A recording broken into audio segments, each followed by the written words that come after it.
Hello guys, എടാ ഉനൈസേ, ഓനൊന്ന് സ്കൂൾക്ക് ആക്കി കൊടുത്താന്നുള്ള ഉമ്മാന്റെ വിളിയും കേട്ടാണ് നീ നീച്ചത്. ഇതാണ് എന്റെ അനിയൻ, ഇവനെയാണ് സ്കൂൾക്ക് ആക്കി കൊടുക്കേണ്ടത്. അങ്ങനെ ഞങ്ങൾ റോസൊക്കെ ടാറ്റ കൊടുത്താണ്ട് ഞങ്ങൾ അവിടെ നിന്ന് ഇറങ്ങി. ഇവനെ സ്കൂളിൽ ഇറക്കി വിട്ട് ഞാൻ പെരേക്കാട് പോകും. ഇതാണ് നമ്മളെ റോസു. ഓള് നമുക്കൊരു പാട്ട് പാടി തരും. പാടിയാ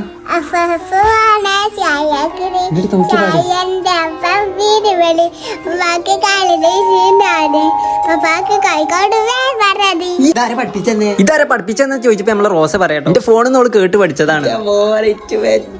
എന്റെ ഫോണിൽ നിന്ന് പഠിച്ചതാ. അതാണ് കേട്ടപ്പോ എനിക്കൊരു അവാർഡ് കിട്ടിയ പോലത്തെ ഒരു ഫീൽ. ഇതാണ് പിഞ്ചു, ഓൻ എക്സാം കഴിഞ്ഞ് വരികയാണ്. അതുകൊണ്ട് തന്നെ ഓൻ തലേത്തെ ബുദ്ധി ഒന്ന് വെയിലുള്ളതാക്കാൻ വേണ്ടി തലയിൽ ഒരു എക്സാമോട് അതിന്റെ മുകളിൽ ഒരു ബോക്സും വെച്ചാട്ടോ വരുന്നത്. എന്താലേ എങ്ങനെ ഉണ്ടായിരുന്നു പരീക്ഷ? ഇന്നലത്തെ സൈലത്തിന്റെ ബൂസ്റ്റർ ഒക്കെ കണ്ടു പോയതാണ്. പിഞ്ചുവിന്റെ ബുദ്ധിയൊക്കെ മാറിപ്പോയിനോ നോക്കാൻ വേണ്ടി ഒന്ന് ചെസ് കളിച്ചാൻ വേണ്ടി ഇരുന്നപ്പം നമ്മളെ റോസുവിന് ഒരു പരാതി.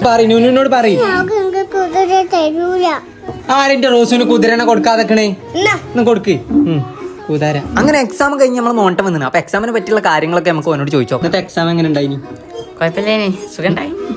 എക്സാം അപ്പോഴാണ് നമ്മൾ നിവാസ് വന്നിട്ട് ഇന്നൊന്ന് സ്കൂൾക്കാക്കി തരുമോ, ഭയങ്കര വെയിലാണ് നടക്കാനാവൂലെന്ന് പറഞ്ഞു. ഓന് ഉച്ചക്കാണ് എക്സാം. അപ്പൊ ഓന് ഈ സ്കൂൾക്കാക്കി കൊടുത്ത് ഇന്നത്തെ പരിപാടി ഇവിടെ അവസാനിക്കും. അപ്പൊ ലൈക്ക് ചെയ്യാത്തവർക്ക് ഒരു ലൈക്ക് ചെയ്യാൻ മറക്കല്ലിട്ടോ. എന്നാ ഓക്കെ, ബൈ.